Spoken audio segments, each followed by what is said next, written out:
And we are looking at the potential for some wintry weather across central and north Alabama as we head into the weekend. I want to get you started with a couple possible scenarios here. So we're going to start with best case scenario.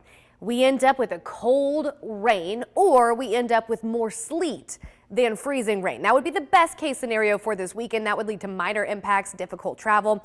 Worst case scenario, major ice storm. We're talking about heavy ice accumulation that would lead to power outages for a lot of folks that could last a long time. And that would mean, of course, impossible travel conditions as well. And then we're going to get to the most likely here. So right now, the most likely scenario looks to be a wintry mix that could have freezing rain with ice that builds up on power lines, trees. And that would make very, very difficult travel conditions if you're able to travel at all. And we are looking at the possibility of some power outages this weekend. So that's the most likely right now. Understand the forecast can change, so it's important you keep checking back for the latest details. So that's the first thing we want you to do now. Check back on that forecast. Also, start mentally preparing for the possibility of some ice. Make sure you've got a grocery list of things you could eat if you have to go without power. Make sure you've got ways to stay warm in case you don't have power, and get things ready to go for kids.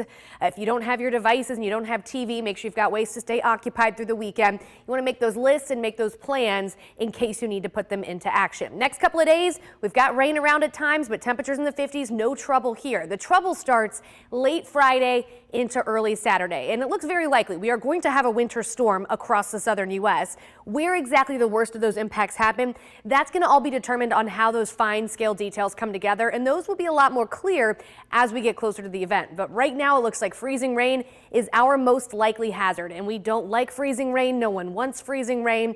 Confidence is growing.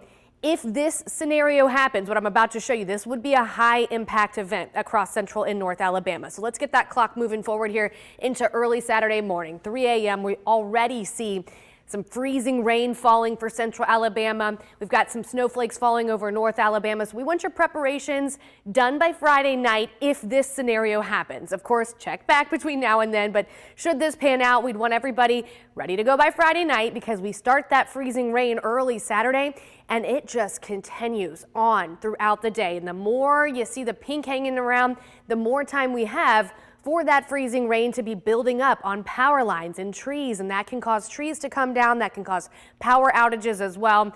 By Sunday, we could see a changeover to some rain, but we are dropping back below the freezing mark. So whatever's out there is likely to refreeze Sunday night into Monday.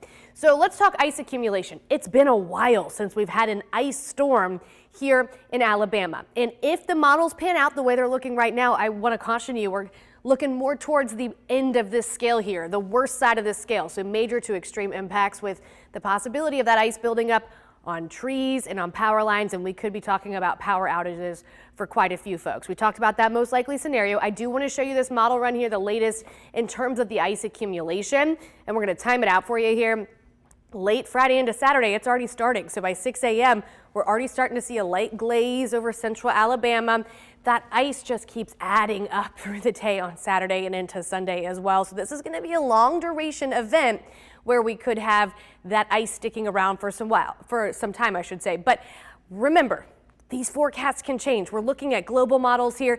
Sometimes they don't handle the surface very well when we're talking about temperature. We get those high resolution models in during the day tomorrow and into Thursday, and we'll be able to give you a lot more clarity on specific ice totals, specific locations. So it's really important you check back. But I do want to note, whatever we get, if it's rain or if it's a wintry mix, if we have moisture left on the roads Sunday into Monday morning, we're talking about temperatures in the teens, so we could have a refreeze, and that could cause some slick spots on the roads Monday morning. So a lot to digest here and a lot to think about over the next couple of days.